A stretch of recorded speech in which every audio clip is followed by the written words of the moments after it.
everyone, myself Ashutosh Sharma. Welcome to my YouTube channel. आज के lecture में हम देखेंगे residential status under the income tax act 1961। ठीक है, सबसे ज़्यादा इम्पॉर्टेंट चैप्टर है डायरेक्ट टैक्सेशन का। रेसिडेंशियल स्टेटस कैसे कैलकुलेट करते हैं, होता क्या है इनकम टैक्स एक्ट में। First of all let's start और अंडरस्टैंड द इनकम टैक्स क्या होता है। मेरे पहले लेक्चर्स में भी मैंने डिस्कशन किया था इंट्रोडक्शन अबाउट द टैक्सेशन के बारे में। वापस से एक बार छोटा सा रिवीजन ले लेता हूँ so that you can clearly understand कि इनकम टैक्स क्या होता है और रेसिडेंशियल स्टेटस क्या होता है।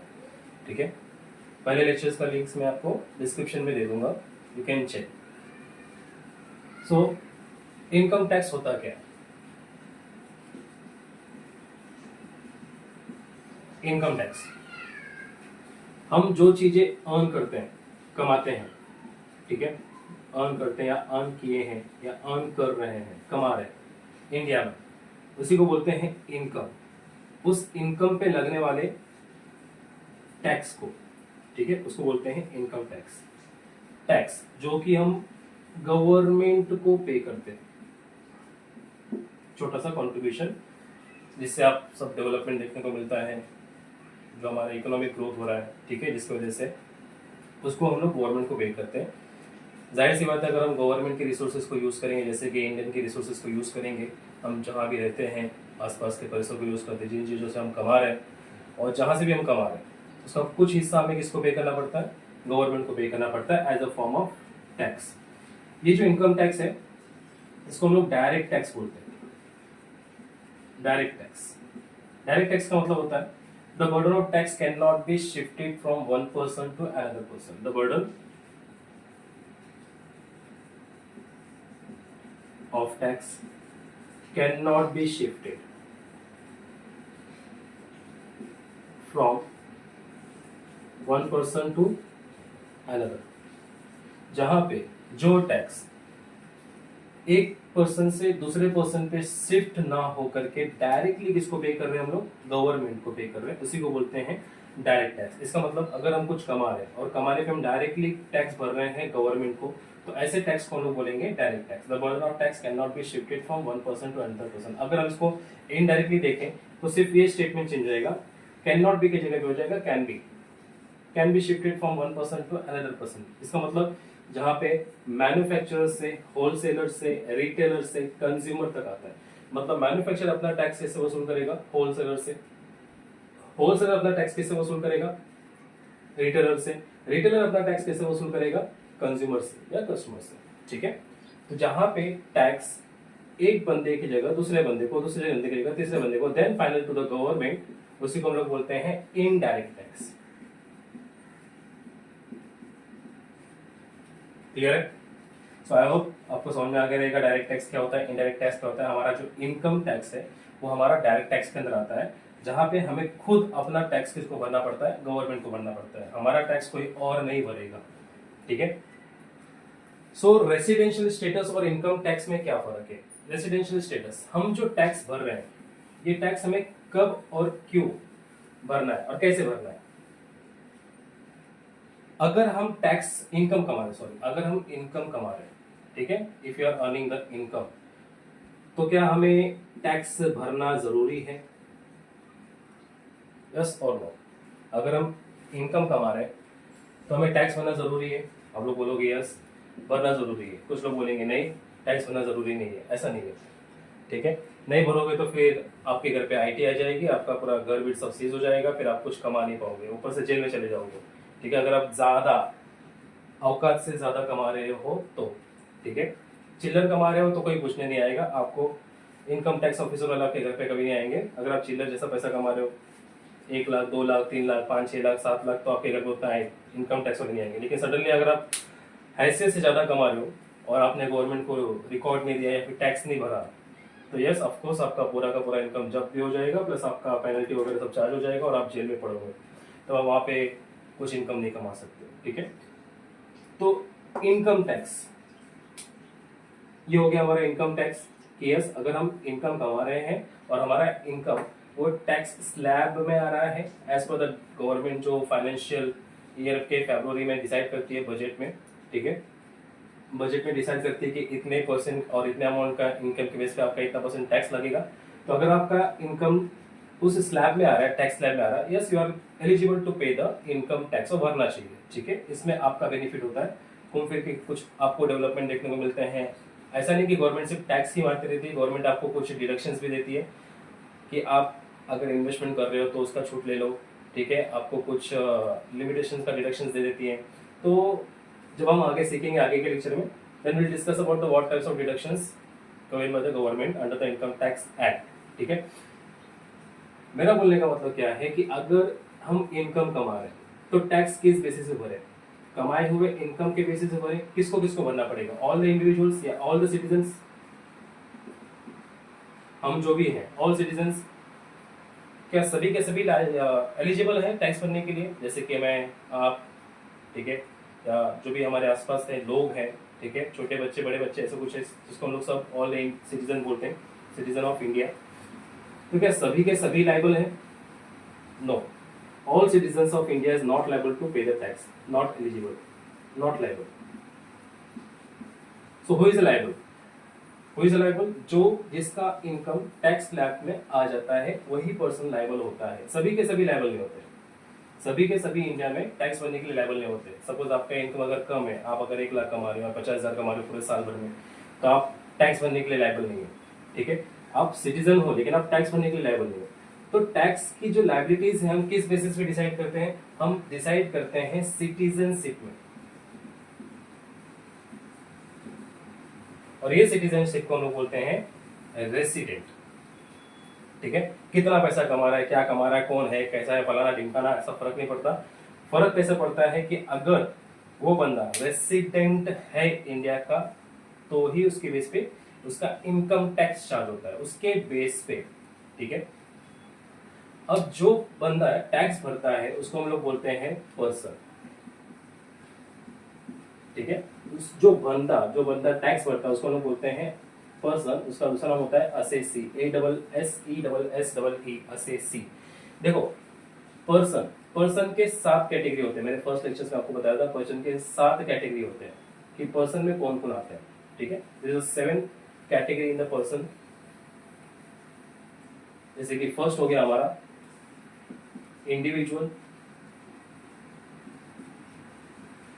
दूसरा हो जाएगा हिंदू अनडिवाइडेड फैमिली, तीसरा है कंपनी, चौथा है फर्म, पांचवा है association of person and body of individual. ठीक है, छठवा है हमारा लोकल अथॉरिटी एंड सातवा है हमारा आर्टिफिशियल जुडिशियल पर्सन। ये 7 कैटेगरी को हम पर्सन्स के नाम से जानते हैं। इंडिविजुअल, जिसमें आप जानते रहोगे मेल है, फीमेल है, शीमेल है, थर्ड कैटेगरी 1। ठीक है, उसको बोलते हैं इंडिविजुअल। जहाँ पे फॉर एग्जांपल मैं हूँ, आप लोग हो, तो आप हमने हमारी जो कैटेगरी होगी वो इंडिविजुअल। अगर हम फैमिली में रह रहे हैं तो उसको बोलेंगे अनडिवाइडेड फैमिली। ठीक है, कंपनी चला रहे, जॉइंट स्टॉक कंपनी है, फर्म है, मैन्युफैक्चरिंग कंपनी है, या फिर आपका एसोसिएशन दिख रहा है ग्रुप्स में, जैसे कि मार्केट का ओनर्स ऑफ एसोसिएशन से होता है, या तो फिर बॉडी ऑफ इंडिविजुअल, या फिर लोकल अथॉरिटी, महानगर पालिका, म्युनिसिपल कॉर्पोरेशन। ठीक है, ऐसे सब चीजों को लोकल अथॉरिटी बोलते हैं। या फिर आर्टिफिशियल जुडिशियल पर्सन, जिनको बनाया गया है फॉर द पर्पज ऑफ एक स्पेसिफिक काम के लिए, जैसे कि मुंबई यूनिवर्सिटीज। ठीक है, इनको हम लोग बोलेंगे आर्टिफिशियल जुडिशियल पर्सन, जिनको बनाया जाता है।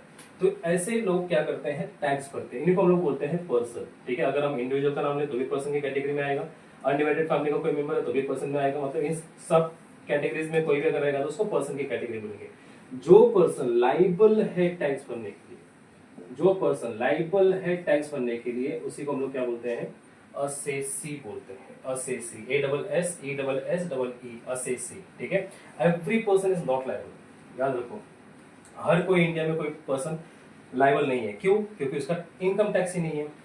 1 लाख से कम रहेगा तो उसको, वो तो पर्सन है, क्या वो टैक्स भर सकता है? नहीं भर सकता। तो all person is not liable to pay the tax. लेकिन हाँ, all the assessee is liable to pay the tax. जितने भी असेसी होंगे वो उनको जरूर टैक्स भरना है। तो ये टैक्स भरना और टैक्स डिसाइड करना किसके बेस पे होता है? रेसिडेंशियल स्टेटस के बेस पे होता है। रेसिडेंशियल स्टेटस ये वो चीज बताती है कि क्या वो बंदा रेसिडेंट है इंडिया का कि नहीं। कितना कमा रहा फर्क नहीं पड़ता है, क्या कमा रहा है, वो डिपेंड करता है लीगल है कि इलीगल। इलीगल तो ऑलवेज जेल में भी जाओगे, कमा तो बहुत लोगे लेकिन जेल में चले जाओगे, ठीक है। फिर आप बोलोगे कि मैं इलीगल एक्टिविटीज करके मैंने इतना करोड़ों कमाई, लो मेरा टैक्स और मेरे को छूट देता, ऐसा कुछ होता नहीं है, ठीक है। आपको पहले डायरेक्टली जेल में डालेंगे, क्राइम डालेंगे। हाँ, अगर आप बहुत ज्यादा पहचान के हो तो आप फिर छूट जाओगे, लेकिन इनकम टैक्स वो इलीगल हो जाएगा, इलीगल इनकम। तो इलीगल इनकम का हम बात नहीं कर रहे, we are not talking about the illegal income. उसमें आपको कोई इनकम टैक्स भरने की जरूरत नहीं है, ठीक है। उसमें आपका अलग तरह से आपका कैश केस हैंडल होगा।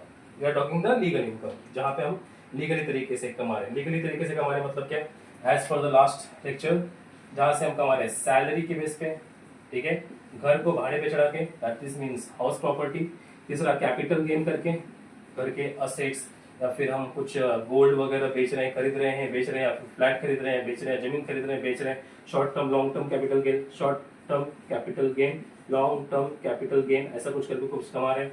तीसरा है profit and gain from business and profession. Profit कमा रहे हैं या फिर गेन कर रहे हैं किसी बिजनेस से, या लॉयर, डॉक्टर, वकील, ऐसा कुछ करके हम पैसा कमा रहे हैं, या फिर कुछ गेन कर रहे हैं, प्रॉफिट कमा रहे हैं, तो उसमें से पैसा भरना आपको, वो भी आपका इनकम होगा। या फिर अदर सोर्सेज, आप लॉटरी खेल रहे हो, ठीक है, लॉटरी के बेस पे अगर आप कुछ कमा रहे हो तो आप जहां से भी कमाओगे ये आपका इनकम हो जाएगा, ठीक है। और इसी के बेस पे आपका जो टैक्स भरना है वो किस बेस पे भरना है, आपका टैक्स स्लैब में आप आ रहे हो कि नहीं आ रहे हो, ठीक है। आपकी कैटेगरी कौन सी है, आप इंडिविजुअल हो, एचयूएफ हो, कंपनी हो, क्या हो, ठीक है, उसके बेस पे। तो ये जो डिसाइड होगा, ये सिर्फ और सिर्फ डिसाइड होगा आपके रेसिडेंशियल स्टेटस पे। अभी रेसिडेंशियल स्टेटस होता क्या है, मतलब टैक्स लायबिलिटी, जहां पे tax liability of an individual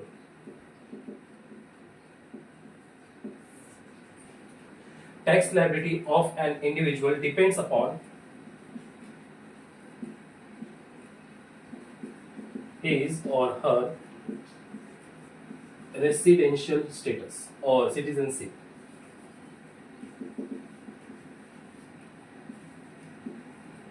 ठीक है, जहां पे टैक्स लायबिलिटी इस तरह से पता लगाया जाए कि वो सिटीजन है या नहीं इंडिया का, ठीक है, इंडिया का सिटीजन है या नहीं। दैट मीन्स कि कोई भी टैक्स लायबिलिटी किसी भी इंडिविजुअल का डिपेंड करता है उसके सिटीजनशिप, मतलब रेसिडेंशियल स्टेटस पे,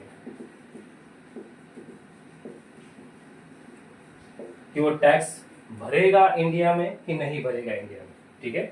सो इनकम टैक्स को इंडिया में भरना है या नहीं भरना है, वो किसके बेसिस पे डिसाइड करते हैं, उसके सिटीजनशिप में, क्या वो बंदा इंडिया का रहने वाला है या इंडिया का पैदाशी है या नहीं, ठीक है। बहुत इंटरेस्टिंग है, तो कॉमेडी भी आएगा इसके अंदर, ठीक है। एक बात हमेशा याद रखो, अभी आपको बता देता हूँ, if you are born in India, अगर आप इंडिया में पैदा होते हो या नहीं हुए हो, बाहर पैदा हुए, लेकिन आपके दादा परदादा, विदर पैटर्निटी और मैटर्निटी है, या तो आपके पापा के साइड से या तो आपके मम्मी के साइड से आप पैदा तो कहीं और हुए हो, लेकिन आपके दादा परदादा इंडिया में है, ठीक है, पैदाइशी इंडिया का था, तो उसको हम लोग बोलते हैं person of Indian origin. Indian origin, आपका जो जान पहचान होगा, बोला जाएगा ना फलाना ढिमकाना, अरे भाई वो इंडिया का है, उसके खानदान इंडिया में रहते हैं। तो ऐसे भी कैटेगरी होते हैं, ठीक है। अगर आप गलती से, आपके खानदान गलती से इंडिया में पैदा हुए हैं, बॉर्न इन इंडिया, ठीक है, तो कैसे ना कैसे, किसी ना किसी जरिए से you have to pay the tax. अगर आप उस टैक्स स्लैब में आ रहे हो तो, अगर आप गवर्नमेंट के इनकम टैक्स एक्ट 1961 के द्वारा डिसाइड किए गए टैक्स स्लैब और जो कंडीशन है उसको फुलफिल कर दे रहे हो, और आप इंडिया में पैदा हो गए हो गलती से, तो you have to pay the tax, ठीक है। बहुत इंटरेस्टिंग, आगे देखेंगे। तो ये तो सीख लिया हमने कि किसी भी पर्सन का इनकम टैक्स भरने का जो रीजन होता है किसके बेसिस पे डिसाइड होता है, उसके रेसिडेंशियल स्टेटस के बेसिस पे डिसाइड होता है, ठीक है।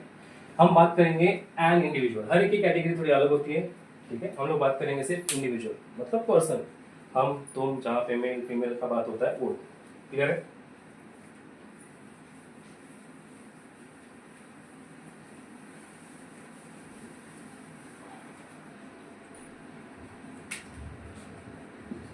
एन इंडिविजुअल, अगर कोई इंडिविजुअल है तो उसकी दो ही कैटेगरी होगी, कितनी कितनी कैटेगरी होगी? 2 कैटेगरी होगी। या तो वो बंदा रेसिडेंट होगा, या तो वो बंदा, मान लेते हैं या तो वो बंदा रेसिडेंट होगा, या तो वो बंदा नॉन रेसिडेंट होगा, जिसको हम लोग नाम देते हैं ना NRI। भाई वो बाहर का आदमी है या बाहर का विदेशी आदमी है, ठीक है, उसको बोलते हैं NRI, नॉन रेसिडेंट, ठीक है। तो कोई भी अगर बंदा मेल फीमेल शिमेल जो भी है, उस बंदे को 2 ही कैटेगरी होती है, या तो वो रेसिडेंट कहलाता है या तो वो नॉन रेसिडेंट कहलाता है। हम इंडिया में बॉर्न हुए, पले बड़े, पिछले 20-25 साल, 30 साल, 45 साल, 40 साल से हम लोग 60 साल से यहीं रह रहे, तो हम क्या होगा, इन शॉर्ट हमारे लिए क्या होगा, ये नॉन रेसिडेंट के रेसिडेंट, डेफिनेटली रेसिडेंट होगा। अगर हम बचपन से यही है, इंडिया के किसी भी बॉर्डर में, जितना भी आपको बॉर्डर दिखता है इंडिया का, इंडिया के किसी भी बॉर्डर में आप रहो, फर्क नहीं पड़ता लोकेशन क्या है आपका, अगर आप इंडिया में पैदा हुए हो, ठीक है, 40-50 साल से रह रहे हो, तो आपकी कैटेगरी क्या होगी? इन शॉर्ट, कॉमन सेंस, आपकी कैटेगरी क्या होगी? नॉन रेसिडेंट की रेसिडेंट? रेसिडेंट, इसके अलावा आपके पास कोई चॉइस नहीं है, नॉन रेसिडेंट, ठीक है। इसकी कैटेगरी बाद में आएगी कि वो कौन से कंडीशन में हम नॉन रेसिडेंट हो जाएंगे। बेसिकली तो अपने को इतना पता है कि जो बाहर बंदे रहते हैं, जो अमेरिका वगैरह में रहते हैं, ठीक है, उन लोग को हम क्या बोलते हैं? दे आर नॉन रेसिडेंट, क्योंकि वो इंडिया में कभी कभी आते हैं, घूम फिर के चले जाते हैं, उनको नॉन रेसिडेंट बोलते हैं। कुछ इंडियन के सिचुएशंस भी ऐसे हैं, कुछ केसेस भी ऐसे जहां पे वो नॉन रेसिडेंट कहला जाते हैं, ठीक है। तो हम सिर्फ इतना समझ के रखते हैं कि इंडिविजुअल की 2 कैटेगरी होती है, रेसिडेंट एंड नॉन रेसिडेंट।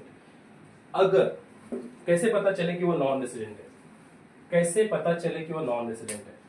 अगर हमने दिए गए इनकम टैक्स एक्ट के रूल्स को फॉलो किया और फॉलो करके ये पता लगाया कि वो बंदा रेसिडेंट की कैटेगरी में नहीं आता, तो डेफिनेटली क्या हो जाएगा? वो नॉन रेसिडेंट। रेसिडेंट की 2 कैटेगरी है। अगर वो बंदा रेसिडेंट है, suppose I am the resident या यू आर द रेसिडेंट, अब हम 20-25-30 साल से यहीं पे रह रहे हैं, ठीक है, तो हमारे भी 2 कैटेगरी होगी। हम डायरेक्टली अपने आपको रेसिडेंट नहीं बोल सकते, हमारी भी 2 कैटेगरी होगी। उस कैटेगरी की बेस पे हमको डिसाइड होगा कि हम क्या है। हम है ऑर्डिनरी रेसिडेंट या फिर नॉन ऑर्डिनरी रेसिडेंट।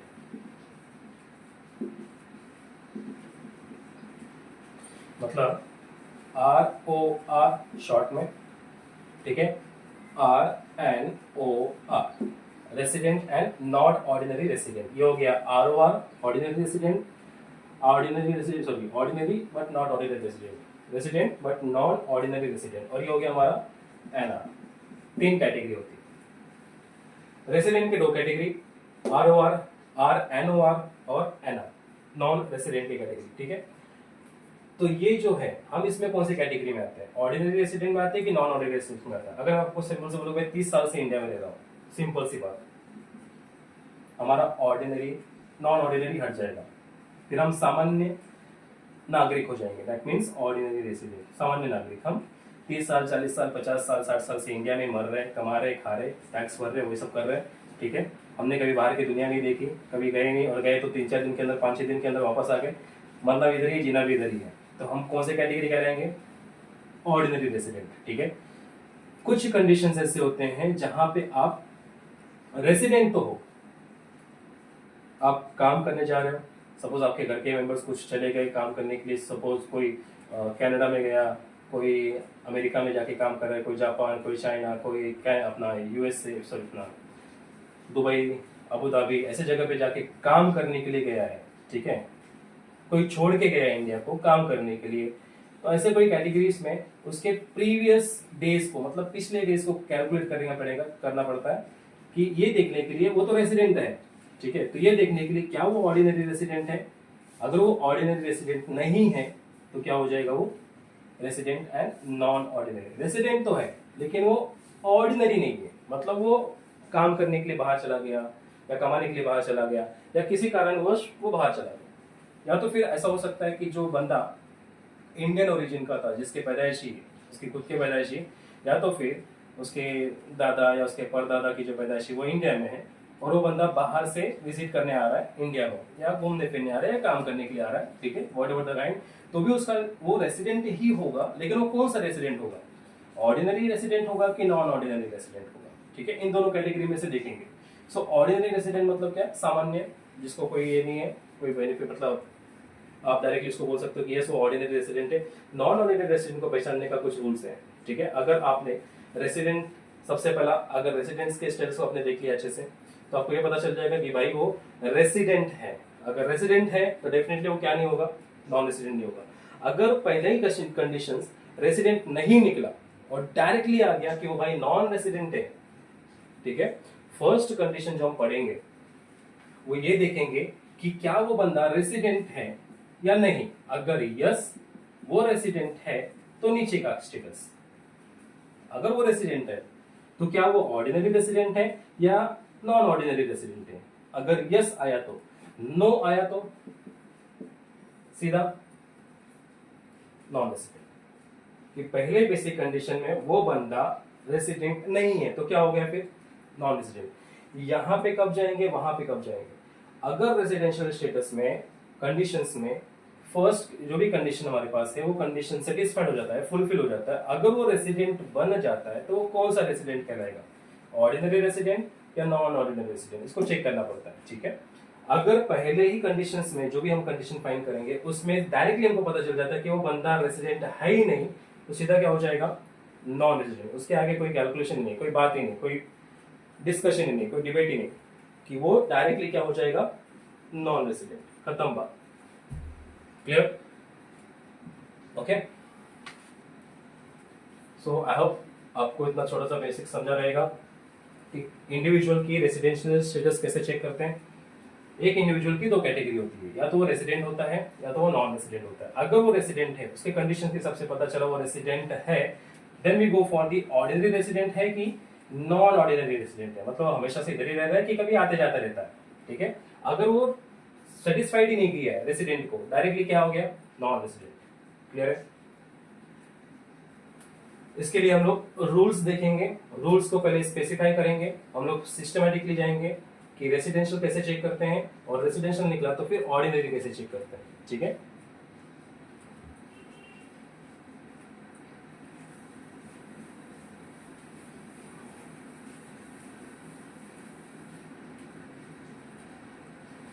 अगर हमें रेसिडेंशियल स्टेटस चेक करना है,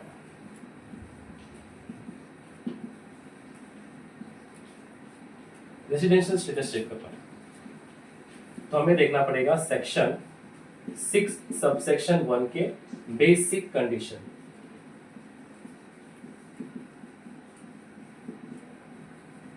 सेक्शन 6 सबसेक्शन 1 याद रखो, ऑलवेज बी रिमेंबर, हमें रेसिडेंशियल स्टेटस चेक करना है कि वो बंदा रेसिडेंट है कि नॉन रेसिडेंट है। अगेन, रेसिडेंट है या नॉन रेसिडेंट है। रेसिडेंट रहेगा तो आएगा उसका ROR और RNOR। अगर रेसिडेंट निकल गया गलती से तो उसका आगे का स्टेटस चेक करेंगे, क्या वो सामान्य नागरिक है या फिर आता जाता ऐसा कोई नागरिक है, ठीक है। Otherwise non resident. तो इस स्टेटस में, इस बेसिक रूल्स में और बेसिक कंडीशन में जो भी लगता है रेसिडेंशियल स्टेटस में, उसका सेक्शन क्या है, section 6 subsection 1 of the income tax act 1961। Basic condition, दो बेसिक कंडीशन है, to basic condition. First A का बेसिक कंडीशन क्या है, अगर आपको पता रहेगा तो, ही और शी जो भी है, ही और she must be in India, ठीक है। ही और she must be in India during the previous year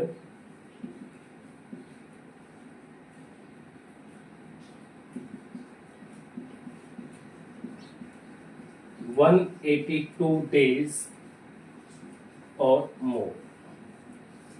okay, एक चीज आपको बता दूं कि हम जो रेसिडेंशियल स्टेटस चेक करते हैं, हमें जब भी इनकम टैक्स भरना होता है, उसके लिए दो चीजें याद रखो। एक होता है प्रीवियस ईयर, एक होता है असेसमेंट ईयर। प्रीवियस ईयर वो होता है जहां पे हम इनकम अर्न करते हैं, असेसमेंट ईयर वो होता है जहां पे हम इनकम टैक्स पे करते हैं। इनकम टैक्स को असेस करने के बाद उसको पेड करते हैं, अंडरस्टूड। अगर ये साल जो हमारा साल चल रहा है, अगर वो हमारा 2025 एंड 26 है, मुझे इसमें टैक्स पे करना है, ठीक है, I want to pay the tax in this year. अगर मुझे 25-26 में टैक्स भरना है तो मेरा प्रीवियस ईयर क्या होगा, मेरा प्रीवियस ईयर होगा 2024। 2024-2025 जहां पे हम पैसा कमाएंगे, इनकम अर्न करेंगे। यू अंडरस्टैंड, ये याद रखो। तो हमें जो रेजिडेंशियल स्टेटस चेक करना है वो कब का चेक करना है, असेसमेंट ईयर का चेक नहीं करना है हमें। प्रीवियस ईयर में वो बंदा रेसिडेंट था या नॉन रेसिडेंट था, previous year, only for the previous year. Previous year में वो बंदा रेसिडेंट है या नॉन रेसिडेंट है, वही चेक करना है, ठीक है। तो he or she must be in India during the previous year, पिछले साल जो भी है, अगर आप 23-24 का बात करो, 20-21 का बात करो, जब भी आप जिस साल का निकालना तो उसके पिछले साल का, जिस साल आप कैलकुलेट करो उसके पिछले साल में वो बंदे 182 डेज या उससे ज्यादा रहने चाहिए इंडिया में, ठीक है, as per the income tax act. और या तो नॉट एंड, या बहुत लोग गलत हो जाते हैं, ठीक है, और नॉट एंड नहीं है, या तो सेकेंड का फर्स्ट, ही या फिर she must be in India during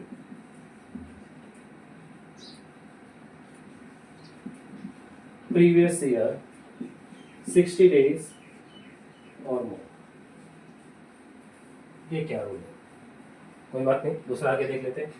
and इसके साथ number 2, he she must be in India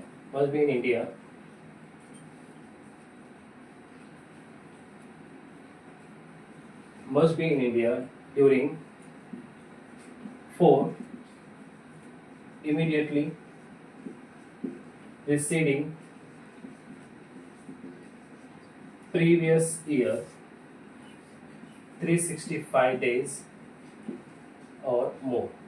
बस ये रूल्स याद रखो, ठीक है। अब इसमें क्या है, हमें क्या चेक करना है, रेसिडेंशियल स्टेटस चेक करना है कि वो बंदा रेसिडेंट है या नहीं, पिछले साल रेसिडेंट है या नहीं। कोई नहीं, ये 2 बेसिक कंडीशन है, बेसिक कंडीशन 1, बेसिक कंडीशन 2। इन दोनों में से एनी वन, कोई भी एक को सेटिस्फाई करना। अगर कोई भी एक सेटिस्फाइड हो गया, yes he or she must be resident in a previous year, वो प्रीवियस ईयर में रेसिडेंट है या थी। अंडरस्टूड।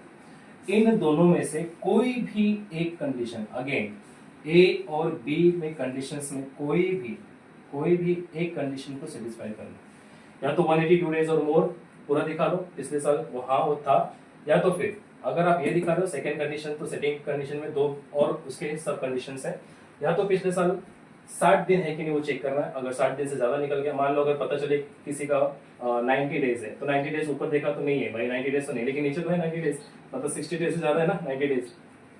अंडरस्टूड, 60 डेज 90 से ज्यादा है, ठीक है, 90 डेज में था, तो 90 डेज का होने के बावजूद उसके पिछले 4 साल प्रीवियस ईयर को छोड़ के उसके पिछले के 4 साल बैक में जाओ, बैकग्राउंड चेक करो, उसका पूरा बैकग्राउंड चेक करो कि अगर वो ऐसे कैटेगरी में है तो उसके पिछले साल या उसके पिछले के 4 साल में टोटल कितना होना चाहिए, 365 डेज और मोर होना चाहिए। अगर फॉर एग्जांपल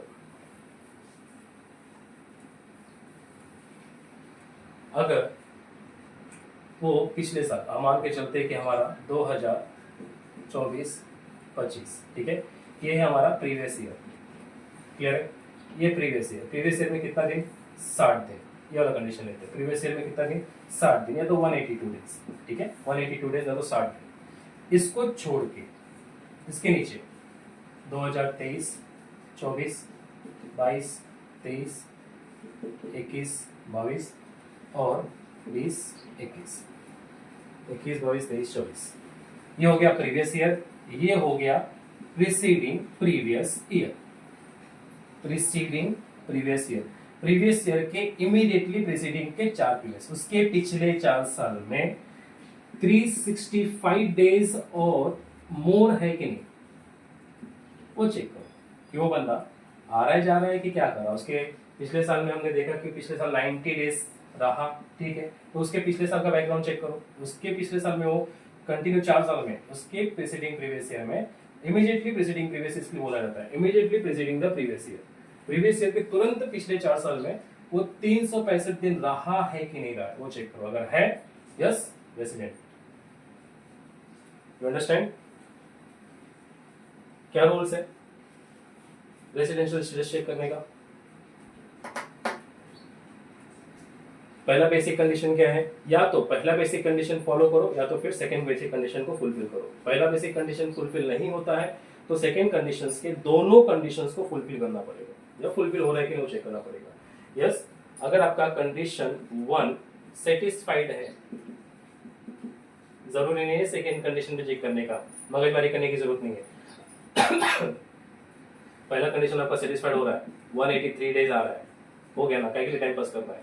ये तो हम चेक करने की जरूरत है या नहीं है? नहीं है, क्योंकि हमको दो में से एक फाइंड करना है, दो में से एक देखना है। ठीक है, आपको अगर कैलकुलेट करके आ गया कि हाँ भाई 183 डेज आ रहा है कैलकुलेट करने में, तो ठीक है, दोनों में से किसी चीज को चेक करने की जरूरत नहीं है। पहला आपका कंडीशन सेटिस्फाइड हो गया और एज पर द रूल हमको दो में से एक को सेटिस्फाइड करना था, सेटिस्फाइड हो गया। Yes, he is a resident in India. अगर रेसिडेंट आया गलती से, अगर रेसिडेंट आया गलती से मतलब अगर आ जाता है रेसिडेंट, तो हमें रेसिडेंट के बाद क्या चेक करना होता है? ROR या फिर RNOR। ठीक है, रेसिडेंट एन ऑर्डिनरी रेसिडेंट है कि रेसिडेंट नॉन ऑर्डिनरी रेसिडेंट है, उसके बाद चेक करेंगे। क्लियर है? समझा? अगर मैं अभी मैं बताऊं आपको कि मैं पिछले 30 साल से इंडिया में रह रहा हूं, तो मैं क्या हो जाऊंगा इसमें, कैटेगरी में क्या हो जाऊंगा? मैं पिछले 30 साल से इंडिया में ही रह रहा हूँ, यहीं पे कहीं गया नहीं, यहीं पे हूँ, तो मेरी कैटेगरी क्या होगी? As per the income tax act I am the resident और नॉट? मैं पिछले 30 साल में, हाँ मैं पिछले पिछले के पिछले पूरे साल 365 दिन इंडिया में मर रहा था, इंडिया में था। मैं पिछले प्रीवियस ईयर में 365 डेज इंडिया में था, पूरा का पूरा 365 डेज, एक दिन भी कहीं नहीं गया घूमने के लिए, मतलब इंडिया छोड़ के।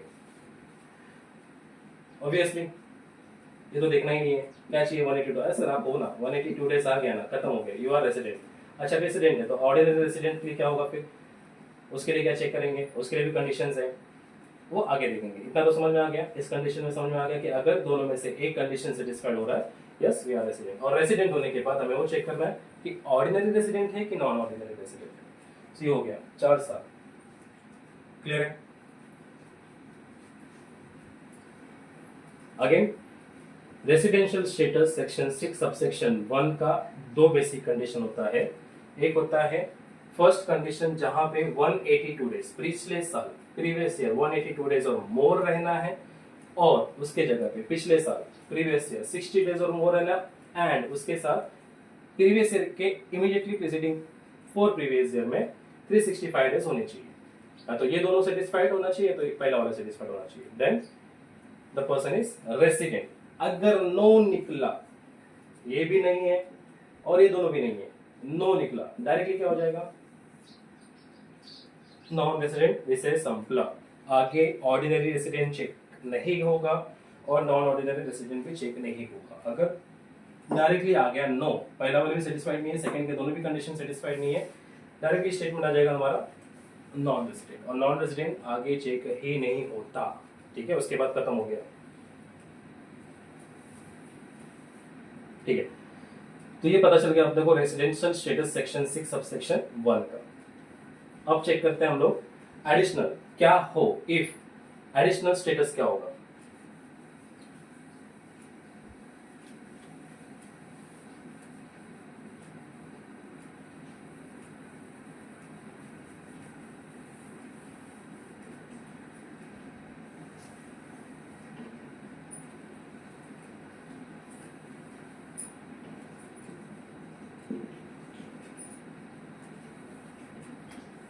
Ordinary residential status section 6 subsection 6 change हो गया, इसको हम लोग बोलते हैं additional condition.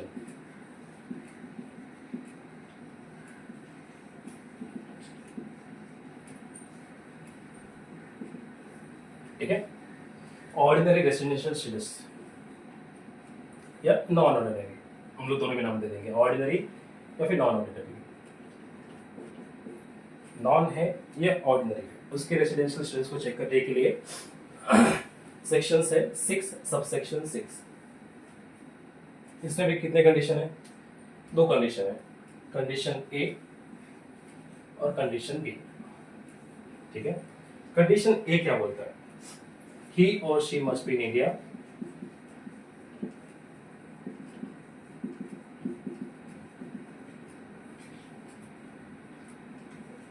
during previous year 730 days during 7 preceding previous year 730 days or more. ठीक है.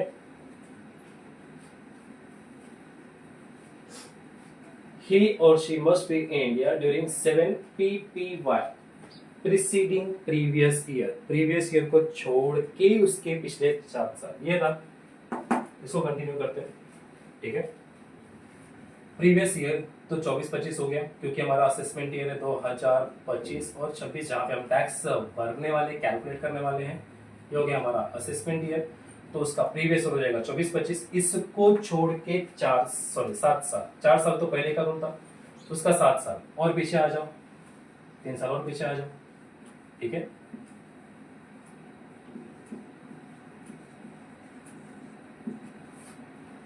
और पिछले 7 साल आएंगे तो 1920, 1819, 1718. ये हो गया पिछला 7 साल. 7 प्रीसीडिंग प्रीवियस ईयर. कितना दिन चाहिए?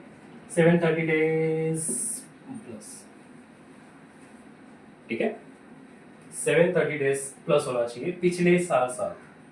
Preceding previous year. Previous year के 7 साल उसको छोड़ के पिछले 7 साल में कितना दिन होना चाहिए? 730 डेज. 365 डेज 4 साल. पहला बेसिक कंडीशन है 7 ईयर्स के लिए 730 डेज से ज्यादा होना चाहिए. एंड साथ में याद रखो यहाँ पे और नहीं है, यहाँ पे एंड है. मतलब यहाँ पे दो में से एक वाला कॉन्सेप्ट नहीं है, यहाँ पे दोनों वाला कॉन्सेप्ट है. दोनों के दोनों फुलफिल होने चाहिए. दोनों में से एक भी या दोनों भी फुलफिल नहीं हुए डायरेक्टली बंदा हो जाएगा नॉन ऑर्डिनरी रेसिडेंट. दोनों भी अगर फुलफिल नहीं हुआ तो उसको डायरेक्टली बोलेंगे नॉन ऑर्डिनरी रेसिडेंट. वो तो रेसिडेंट है बट वो ऑर्डिनरी नहीं है. मतलब वो हमेशा इंडिया में रहता नहीं है, ऐसा नहीं. वो नॉन ऑर्डिनरी रेसिडेंट हो जाएगा. ठीक है. दूसरा कंडीशन क्या है? ही और she must be in India any 2 out of 10 preceding previous year. ठीक है. एनी 2 ईयर, जो भी any 2 full year out of 10 preceding previous year. 10 साल, पिछले 10 साल में वो कोई भी 2 साल इंडिया में होना चाहिए. कोई भी 2 साल. 365 डेज, 365 डेज या 182 डेज, 182 डेज का रेसिडेंशियल स्टेटस लगना चाहिए. ठीक है. 2 साल वो कंटिन्यू इंडिया में होना चाहिए रेसिडेंट पर्पस के बेस पे. 2 साल वो इंडिया का होना चाहिए पिछले 10 साल. Preceding previous year. ये तो 7 साल हो गया ना. अगर हम 24-25 में प्रीवियस ईयर देख रहे हैं तो 24-25 का प्रीवियस ईयर पिछले 4 साल हो गया. 23-24, 22-23, 21-22, 20-21. ये हो गया पिछले 4 साल, जो कि फर्स्ट बेसिक कंडीशन में लगता है. Second basic condition, second additional condition के लिए 7 साल बोला गया है. तो उसके आगे बढ़ते हैं. 19-20, 18-19, 17-18. अब इसके और 3 साल नीचे आना है. ठीक है. 16-17, फिर 15-16, 14, 3 हो गया. ये हो गया 10 years. 10 preceding previous year, जिसमें से 2 कोई भी 2 साल वो क्या होना चाहिए? रेसिडेंट होना चाहिए. पिछले के पिछले प्रीवियस ईयर के पिछले 10 साल में वो 2 साल क्या होना चाहिए? बंदा क्या होना चाहिए? रेसिडेंट होना चाहिए, फिर फुली अपीयर होना चाहिए सर. कहाँ पे? इंडिया में. ये हो गया आपका एडिशनल कंडीशन का यस. अगर एडिशनल कंडीशन का फर्स्ट कंडीशन सेटिस्फाइड है, सेकेंड कंडीशन ऑल्सो सेटिस्फाइड है, yes, is a ordinary resident and ordinary resident. अगर पहला कंडीशन सेटिस्फाइड नहीं है दूसरा भी नहीं होगा. दूसरा सेटिस्फाइड है, फर्क नहीं पड़ता. R and O R. ठीक है. क्या बोल रहा हूं मैं? क्या बोला मैंने? समझा आप लोग को? पहला कंडीशन सेटिस्फाइड. हाँ, वो बंदा पिछले 7 साल में 730 सॉरी 730 डेज से ज्यादा रहा है, सेटिस्फाइड। ओके, बी वो भी सेटिस्फाइड, यस वो बंदा 2 साल आउट ऑफ 10 इयर्स रहा है, दोनों भी सेटिस्फाइड हो गया, दोनों भी सेटिस्फाइड होना चाहिए, मस्ट कंपल्सरी, तो ही वो बंदा हो जाएगा ROR, resident and ordinary resident. ठीक है, दोनों में से एक कंडीशन भी नहीं रहा। ठीक है, पिछले 7 साल को मिला के वो 730 डेज था, लेकिन वो 2 साल ऐसा था ही नहीं, नॉट सेटिस्फाइड। अगर ऐसा आपको मिल रहा है, या फिर ये भी अनसेटिस्फाइड है, नॉट सेटिस्फाइड, सीधा ROR, resident and non ordinary resident.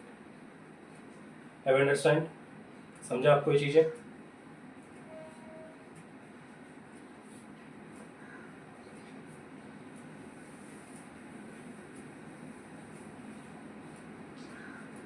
ठीक है, सो एक बार पूरा वापस रिवाइज करते हैं हम सभी साथ में।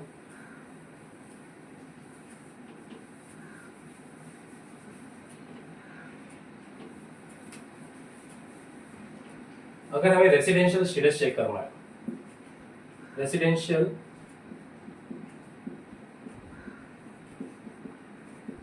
स्टेटस चेक करना है, तो सेक्शन 6 सबसेक्शन 1 के 2 बेसिक कंडीशन, उसमें से एनी वन, कोई भी एक, या तो ए सेटिस्फाइड करो जिसमें 182 डेज और मोर, और बी का फर्स्ट 60 डेज और मोर, एंड सेकेंड 365 डेज और more for preceding previous year के साथ। ठीक है, अगर हमें रेसिडेंशियल स्टेटस चेक करना है तो पिछले साल 182 डेज और मोर होना चाहिए, पिछले साल 182 डेज और मोर होना चाहिए, या तो फिर पिछले साल 60 डेज और मोर होना चाहिए, और उसके पिछले 4 साल उसके पिछले 4 साल में 365 डेज से ज्यादा होना चाहिए। ये हो गया हमारा रेसिडेंशियल। अगर ऐसा है, जैसे कि कंडीशन ए सेटिस्फाइड, अगर कंडीशन ए सेटिस्फाइड होकर डायरेक्टली क्या बन जाएगा, रेसिडेंशियल रेसिडेंट हो जाएगा, आगे का चेक करने की जरूरत नहीं। अगर कंडीशन ए नॉट सेटिस्फाइड है तो कंडीशन बी का फर्स्ट सेटिस्फाइड होना चाहिए, उसके साथ साथ एंड सेकेंड भी क्या होना चाहिए, सेटिस्फाइड होना चाहिए, then become he is a resident. Understand? अगर इसमें ऐसा आ गया, ये सेटिस्फाइड है और ये नॉट सेटिस्फाइड है, तो ये नॉट सेटिस्फाइड, ये दोनों भी सेटिस्फाइड चाहिए था लेकिन नहीं, ऐसा आ गया, ये सेटिस्फाइड है, ये भी सेटिस्फाइड नहीं, ये सेटिस्फाइड है, ये सेटिस्फाइड नहीं। ठीक है, तो दोनों में से दोनों को चाहिए, answer is non resident. Clear?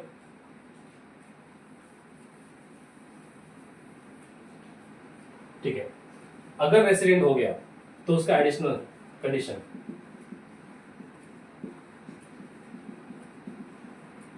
Additional condition section 6 subsection 6, उसका ए कंडीशन क्या बोलता है, 730 डेज प्लस चाहिए 7 प्रीसीडिंग प्रीवियस ईयर को मिलाकर के, 7 साल प्रीवियस ईयर को छोड़ के बाकी के 7 साल वो कितने दिन होने चाहिए ज्यादा, 730 डेज और मोर। ठीक है, उसके साथ and second condition 2 out of 10 year preceding previous year, 2 out of 10, पिछले 10 साल में कोई भी 2 साल वो फुलफिल्ड होना चाहिए इंडिया, देन बिकम, अगर ये दोनों भी सेटिस्फाइड है तो ही वो क्या होगा, रेसिडेंट एंड ऑर्डिनरी रेसिडेंट। दोनों में से अगर एक भी सेटिस्फाइड नहीं हुआ, सीधा आ जाएगा R and OR। Understood? What it? अब क्या हो, यहां तो समझ में आ गया कि रेजिडेंशियल स्टेटस हमको कैसे पता चले कि कैसे कैलकुलेट करते हैं रेसिडेंशियल स्टेटस किसी इंडिविजुअल का, ठीक है, उसके कितने कैटेगरी होते हैं, सेक्शन 6 सब सेक्शन 1 क्या होता है, सेक्शन 6 सब सेक्शन 6 से क्या होता है, कब ऑर्डिनरी रेसिडेंट चेक करते हैं, कब नहीं चेक करते हैं, और नॉन रेसिडेंट कब आता है, ठीक है। इन सब में कुछ कंडीशंस, कुछ केसेस एक्सेप्शनल है, very very important, exceptional case जहां पे कंडीशंस अप्लाई नहीं होता,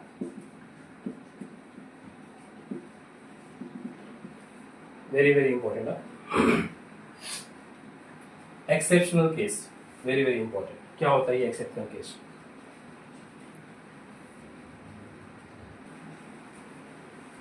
सो एक्सेप्शनल केस क्या होता है? एक्सेप्शनल केस मतलब जहां पे कुछ कंडीशंस एप्लीकेबल नहीं होते, ऐसे कुछ केसेस जहां पे कुछ कंडीशंस एप्लीकेबल नहीं होते, मतलब ऐसा हुआ तो क्या होगा? फॉर एग्जांपल, अगर ये मान के चले एक्सेप्शनल केस में कि कोई इंडियन सिटीजन है, लेफ्ट इंडिया, इंडिया को छोड़ के जा रहा है, ठीक है, इंडिया को छोड़ के जा रहा है, छोड़ के चला गया, क्यों गया भाई? उसका मन किया, उसका इच्छा किया, इसलिए गया, या उसको पसंद नहीं आया इसके लिए गया, वॉट एवर द रीजन, ठीक है। इंडियन सिटीजन लेफ्ट इंडिया, एक रीजन ले लेते हैं, फॉर एम्प्लॉयमेंट। आपको पता होगा कि आपके कुछ रिलेटिव्स जो होते हैं वो कनाडा, यूके या फिर कहीं पे काम करने के लिए गए हैं, इंडिया में नहीं रहते, इंडिया के किसी और कंट्रीज में, आउटसाइड कंट्रीज में जाके काम के लिए गए हैं, काम करने के लिए गए हैं, लेफ्ट इंडिया। तो जो फर्स्ट बेसिक कंडीशन है, क्योंकि हमें क्या चेक करना है, हमें सिर्फ चेक करना है कि वो बंदा रेसिडेंट है कि नॉन रेसिडेंट है। अगर रेसिडेंट हुआ तब जाके आगे का चेक करेंगे, तो हम सिर्फ और सिर्फ क्या चेक करने का बात कर रहे हैं, रेसिडेंट है कि नहीं है, ठीक है। तो अगर ऐसा कंडीशन निकला कि एक बंदा है या कोई बंदे हैं इंडिया सिटीजन्स के, इंडियन सिटीजन्स के, लेफ्ट इंडिया, छोड़ के जा रहे हैं इंडिया को, किसके लिए जा रहे हैं? काम करने के लिए जा रहे हैं, किसी और कंट्रीज में काम करने के लिए जा रहे हैं। तो अगर ऐसा कंडीशन है तब क्या होगा? या तो फिर Indian citizen become member of crew of Indian ship,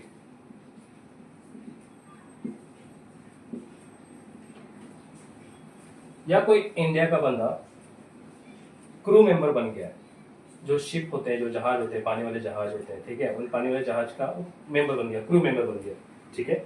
अब उसका भी शिप क्या रहता है, इंडिया से ज्यादातर समुद्र में रहता है, वो बाहरी और किसी कंट्रीज में, वो एक तरह का एम्प्लॉयमेंट ही है, क्रूज शिप में काम कर रहा है, उसका मेंबर बन गया तो हमेशा उसको बाहर ही रहना पड़ता है, ठीक है, पानी वाले जहाज पे रहना पड़ता है। ऐसा भी रीजन हो सकता है, ठीक है। तब क्या होगा अगर ऐसे रीजन आ रहे हैं, ऐसे क्वेश्चंस आपको आ रहे हैं कि वो बंदा इंडिया छोड़ के जा रहा है काम करने के लिए, तब क्या चेक होगा? सेम रेसिडेंट है कि नॉन रेसिडेंट है, कब? Previous year. हम जो भी चेक करेंगे रेसिडेंशियल स्टेटस, वो प्रीवियस ईयर में ही चेक करेंगे। तब ये जो सेकेंड कंडीशंस का जो 60 डेज है ना, वो 60 डेज या दोनों भी कंडीशन कट हो जाएगा, डायरेक्टली कितना आएगा? 182 डेज। क्या वो पिछले साल 182 डेज है या नहीं? तो 60 वाला कंडीशंस खत्म हो जाएगा, मतलब second condition directly not fulfil. क्यों नॉट फुलफिल?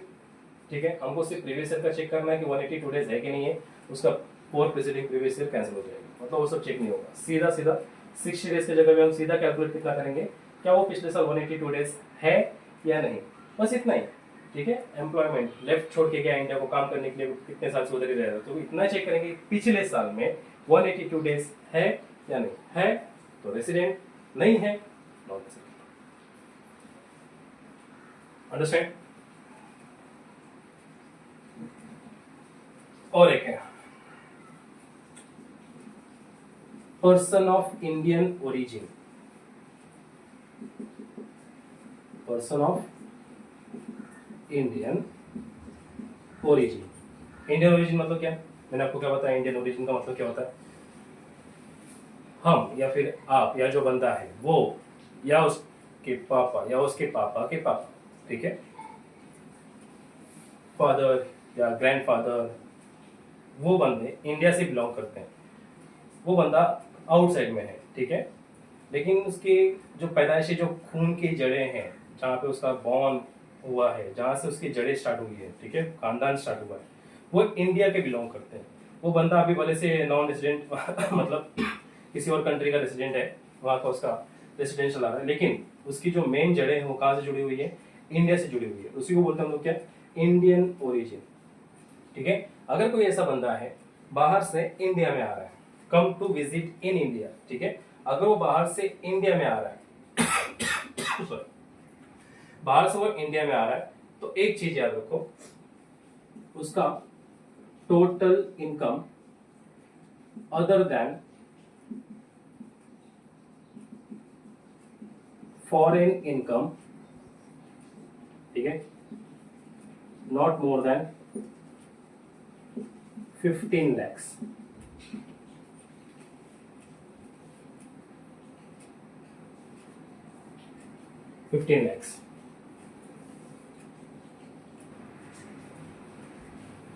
समझा आपको? तो पर्सन ऑफ इंडियन ओरिजिन, अगर कोई बंदा बाहर का है, ठीक है, मतलब उसकी जड़ें इंडिया से जुड़ी हुई है, वो इंडिया में आ रहा है, come to visit in India, ठीक है, प्रीवियस ईयर या एनी प्रीवियस ईयर में, तो क्या चेक करेंगे? सबसे पहला उसका चेक करेंगे भाई उसका इनकम कितना है, और कितना नहीं होना चाहिए। 15 लाख से ज्यादा नहीं होना चाहिए, ठीक है, 15 लाख से ज्यादा नहीं होना चाहिए, मतलब कौन सा इनकम होना चाहिए? फॉरेन इनकम को छोड़ के, अदर देन फॉरेन इनकम। बंदा बाहर का है, बाहर कमा रहा है, ठीक है, बाहर कमा के वो इंडिया में आ रहा है जस्ट लाइक अ विजिट करने के लिए, तो उसका जो फॉरेन का इनकम है उसको इग्नोर करो। फॉरेन का इनकम जो वहां पे कमाए उसको छोड़ो, इंडिया में कितना कमाए। इंडिया का कमाई 15 लाख से ज्यादा नहीं होने पे तो क्या होगा? Same rule, 182 days previous year, वो पिछले साल 182 डेज है, हाँ है, 182 डेज से ज्यादा रहा, ठीक है, लेकिन 15 लाख से इनकम कम है, लो है, मान लो 14 लाख है, तो ही वो बंदा क्या होगा? रेसिडेंट होगा। बोला ना यहाँ पे कि अगर कोई पर्सन इंडियन ओरिजिन का है, इंडिया में फर्स्ट टाइम आ रहा है या फिर आ रहा है विजिट करने के लिए, ठीक है, प्रीवियस ईयर में 182 डेज एप्लीकेबल होगा, 60 दिन में, ये दोनों भी एप्लीकेबल नहीं होगा, ठीक है, एक्सेप्शनल केस नहीं लगेगा। सो एक्सेप्शनल केस 3 तरह के होते हैं, वो भी बताऊंगा, वापस रिवाइज करूंगा मैं कि 182 डेज है वो इंडिया में, मतलब 183 या 184 डेज है इंडिया में, उसका इनकम 15 लाख से ज्यादा नहीं है, 14 लाख है। क्या हो अगर उसका इनकम 15 लाख से ज्यादा निकला, मतलब 16 लाख आ गया, 16 लाख आ गया, ठीक है, 16 लाख आ गया, तो डायरेक्टली क्या हो जाएगा? 182 डेज का कितना हो जाएगा एप्लीकेबल? 120 डेज, उसका चेक करेंगे, ठीक है। अगर किसी बंदे का इनकम 15 लाख से ज्यादा है, ठीक है, 15 लाख से ज्यादा है, तो उसका 120 डेज एप्लीकेबल हो जाएगा इंडियन ओरिजिन में। पिछले साल 120 डेज है और उसका अगर इनकम 15 लाख से ज्यादा है तो ही वो क्या बनेगा? रेसिडेंट बनेगा, अदरवाइज नॉन रेसिडेंट। ये हो गया आपका एक्सेप्शनल केस कि कब ये सेकेंड कंडीशन फुलफिल नहीं होगा, 60 डेज और 365 डेज का फोर्थ विजिटिंग प्रीवियस ईयर का कंडीशन फुलफिल नहीं होगा। ये कुछ एक्सेप्शनल केस में, पहला कि कुछ इंडियन लोग छोड़ के गए इंडिया को फॉर दी एम्प्लॉयमेंट पर्पस के लिए, तो पिछले साल वो कितना होना चाहिए? 182 डेज होना चाहिए, ठीक है। दूसरा, इंडियन का कोई सिटीजन है, वो मेंबर हो गया, क्रू मेंबरशिप इंडियनशिप का क्रू मेंबर बन गया, ठीक है, उसके लिए भी क्या होगा? सेकंड कंडीशंस का फुलफिल नहीं होगा, सीधा 182 डेज ज्यादा होना चाहिए पिछले साल। या फिर कोई पर्सन ऑफ इंडियन ओरिजिन है जो इंडिया में आ रहा है विजिट करने, उसका इनकम 15 लाख से ज्यादा नहीं है, हाँ वो 182 डेज है, yes he is a resident. Income 15 lakh से ज्यादा है, 180 to 120 डेज एप्लीकेबल होगा, yes is a resident. Understood? Clear है? ये हो गया आपके एक्सेप्शनल केसेस। तो इन केसेस में आपके सेकेंड कंडीशंस को फुलफिल नहीं करते, सिर्फ directly first condition 182 days. Clear है? और यहाँ पे जाके अगर इनकम 15 लाख से ज्यादा हो जाता है तो उसका 120 डेज चेक करेंगे, प्रीवियसली साल वो 120 डेज था या नहीं था। क्लियर है? आई होप यू अंडरस्टैंड कि रेसिडेंशियल स्टेटस में रेसिडेंट कौन से कंडीशंस में एप्लीकेबल होगा। ये 4 चीजों को याद रखो। इसके अलावा हमारा लास्ट पॉइंट है, इसके अलावा ये तो हमने बात किया कि जो बंदे टैक्स भर रहे हैं, चाहे इंडिया में चाहे किसी और कंट्री में जहाँ पे वो इनकम टैक्स भर रहे हैं। मैंने आपको स्टार्टिंग में एक डायलॉग बोला था कि अगर आप गलती से इंडिया में पैदा हो गए और आपको टैक्स भरना पड़ेगा। ये तो वो लोग थे जिनके खानदान जुड़े थे, तो सोचो गवर्नमेंट ने इनके खानदान को नहीं छोड़ा कि भाई अगर तुम्हारा खानदान यहाँ का है और आप इंडिया में आ रहे हो, गलती से कदम रखिए या एक भी दिन नहीं आए, ठीक है, चाहे आप आओ या मत आओ। ये जो इंडियन ओरिजिन जो पर्सन थे वो आते थे विजिट करने के लिए, नहीं भी आए, जो नहीं आएंगे तो क्या। हमने अभी तक देखा कि पिछले साल 182 डेज, 60 डेज, 120 डेज होने चाहिए, एप्लीकेबल होने चाहिए। ऐसे भी कुछ लोग होते हैं जो जीरो, पिछले साल 0 0 0 0 0 0 रिकॉर्ड ही नहीं है, एक दिन भी कदम नहीं रखा है। लेकिन हाँ, उनकी जो पैदाइशी है, उनकी जो जड़ें हैं वो इंडिया से जुड़े हैं। वो हमने इंडिया के लाल, पीले, काले, हरे जो भी लाल हैं, ठीक है, हम लोग बोलते हैं ना कि गवर्नमेंट के लिए we are the tax payers. अरे मेरे लाल, हम पैदा हो गए गलती से, ठीक है, मेरे लाल हो तुम। अब लाल तो चला गया पहले से कमाने के लिए बाहर, वो तो आता ही नहीं है, या फिर उसका जो पैदाइश है वो बाहर ही है, जड़े इंडिया की है। वी आर टॉकिंग अबाउट ऐसे इंसान, ऐसे लोग जो इंडियन ओरिजिन है। इंडियन ओरिजिन मतलब क्या, वो खुद ही सेल्फ या फादर, ग्रैंडफादर जो भी है, फादर या फिर उसके ग्रैंडफादर कहाँ से बिलोंग करे, इंडियन से, इंडिया के बिलोंग करे, मतलब उसकी जड़ें जो पैदाइशी हैं वो कहाँ की है, इंडिया की। हाँ, अब क्या हो, यहाँ पे कंडीशन क्या है, वो बंदा कुवैत में है या फिर कहीं दुबई में है, ठीक है, दुबई में या फिर कहीं अबू धाबी या फिर कहीं कुवैत में है, जहां पे इनकम टैक्स नहीं लगता है, ऐसी जगह पे जाके काम कर रहा है और पैसा कमा रहा है। कुछ कंट्री ऐसे हैं जहां पे इनकम टैक्स लगता है, कुछ कंट्री ऐसे जहां पे इनकम टैक्स नहीं लगता है। वो बंदा देर शाना निकला, ठीक है, वो ऐसे कंट्री में जाके काम कर रहा है जहां पे इनकम टैक्स नहीं लगता, नॉट एप्लीकेबल ऑन इनकम। जिस कंट्री में इनकम टैक्स ही नहीं लगता, उस कंट्री में जाके वो कमा रहा है, भरपूर कमा रहा है, ये सोच के कि भाई उधर टैक्स नहीं भरेगा, मैं टैक्स नहीं भरेगा क्योंकि उस कंट्री में टैक्स है ही नहीं। तो जो वहां भी टैक्स नहीं भर रहा है और इंडिया में भी टैक्स नहीं भर रहा है, नो टैक्स, ठीक है। इंडिया में तो भरेगा ही नहीं क्योंकि बंदा बाहर कमा रहा है, दुबई वगैरह में कमा रहा है, ठीक है, तो जहाँ पे इनकम टैक्स लगता ही नहीं है वो बंदा इंडिया को तो छोड़ो, वहां भी टैक्स नहीं भर रहा। तो ऐसे इंडिया के ऐसे लोगों को, इंडियन ओरिजिन लोगों को, ऐसे लोगों को इसीलिए बोला गया ना कि मेरे लाल, तुम वहां भी पैसे नहीं भर रहे हो, वहां इनकम टैक्स नहीं भर रहे हो। हम ये बात नहीं कर रहे हैं कि अगर आप यूएसए, कनाडा में वहां पे इनकम टैक्स होता है, वहां पे टैक्स भर रहे हो तो ठीक है, यहाँ पे भरने की जरूरत नहीं, ठीक है। हम बात क्या कर रहे हैं कि हमारा तो पैसा दे दो, गवर्नमेंट बोलती है कि तुम पैदा तो हो, जुड़े तो हो, अपने वतन के रखवाले या वतन से जुड़े हो, मिट्टी के खून, ठीक है, तुम ऐसी जगह पे कमा रहे हो जहां पे इनकम टैक्स नहीं लगता, तुम वहां पे टैक्स नहीं भर रहे हो, चलो भाई तुम इंडिया में टैक्स भर दो, मतलब तुम ऐसे कंट्री में कमा रहे हो, देखो कुछ रिलेशन नहीं, कुछ भी रिलेशन नहीं, फिर भी टैक्स वसूल करना, फिर भी टैक्स, कुछ रिलेशन नहीं फिर भी टैक्स वसूल करना, तो उसको हम नाम देते हैं डीम्ड रेसिडेंट।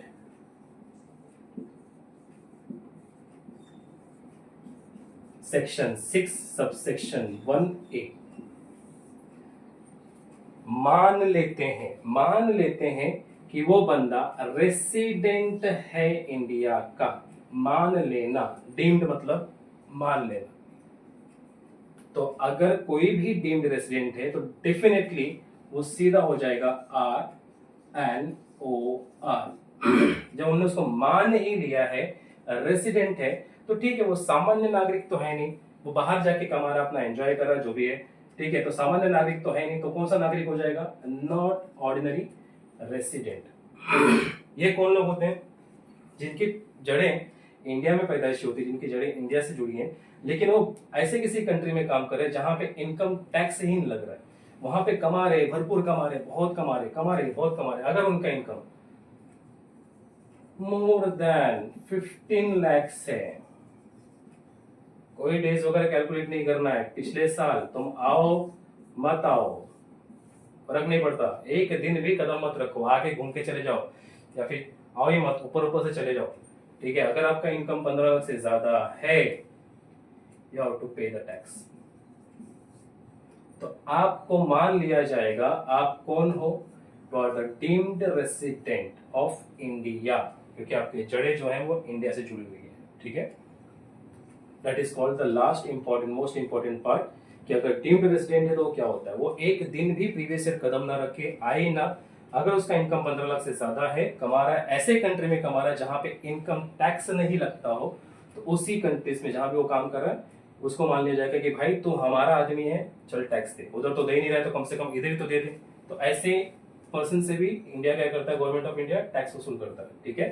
तो that is the deemed resident, section 6 subsection 1A, वो हमेशा के लिए क्या हो जाएगा, रेसिडेंट एंड ऑर्डिनरी रेसिडेंट हो जाएगा, उसका इनकम 15 लाख से ज्यादा हुआ तो is applicable to pay the tax or eligible to pay the tax. Okay. So guys, हमने क्या क्या स्टडी किया आज के दिन रेसिडेंशियल स्टेटस में। फर्स्ट, रेसिडेंशियल स्टेटस चेक करने के लिए कौन सा रूल लगेगा, सेक्शन 6 सबसेक्शन 1, क्या वो रेसिडेंट है या नॉन रेसिडेंट है। अगर रेसिडेंट हुआ तो उसका एडिशनल कंडीशन ROR निकालना है या तो फिर RNOR, ठीक है। कुछ एक्सेप्शनल केस में जहां पे कोई विजिट के लिए आ रहा है, कोई एम्प्लॉयमेंट पर्पस के लिए जा रहा है, कोई इंडियन ओरिजिन है, ऐसा करके कुछ है, तो उसका डायरेक्टली सेकंड बेसिक कंडीशन हट करके 182 डेज का आ जाएगा, एक्सेप्शनल केस का, जहां पे उसका इनकम भी चेक होगा अगर वो इंडियन ओरिजिन का निकला तो, ठीक है। और अगर डीम्ड रेसिडेंट है तो भी वो कौन से कैटेगरी में आएगा, बिना सोचे समझे, अगर वो डीम्ड रेसिडेंट है तो कौन से कैटेगरी में आएगा, हमेशा resident but not ordinary resident, he is also पे द लायबल टू पे टैक्स, ठीक है। आई होप आपको आज का थ्योरेटिकल कॉन्सेप्ट समझा रहेगा रेसिडेंशियल स्टेटस का।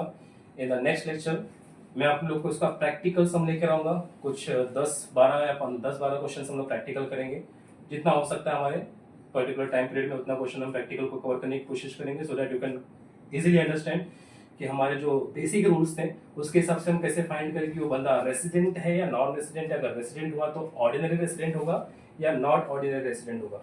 ये चीज इतनी इंपॉर्टेंट है क्योंकि आगे जाके आपको इसके बारे में बहुत ज्यादा इंफॉर्मेशन आएगा और सीखना बहुत जरूरी है, ठीक है। तो इसके लिए नेक्स्ट लेक्चर के लिए बी प्रिपेयर्ड, आपको सेक्शन 6 सबसेक्शन 1 का बोथ रूल्स याद होना चाहिए और सेक्शन 6 सबसेक्शन 6 का भी आपको दोनों रूल्स याद होना चाहिए, ठीक है। सो आज के लिए इतना ही गाइस, थैंक यू। वीडियो समझ में आया, अच्छा लगे तो लाइक शेयर से सब्सक्राइब जरूर करें, कमेंट करना ना भूलें, बस शेयर द फ्रेंड्स बढ़ाओ, ठीक है। We will meet the next lecture, thank you.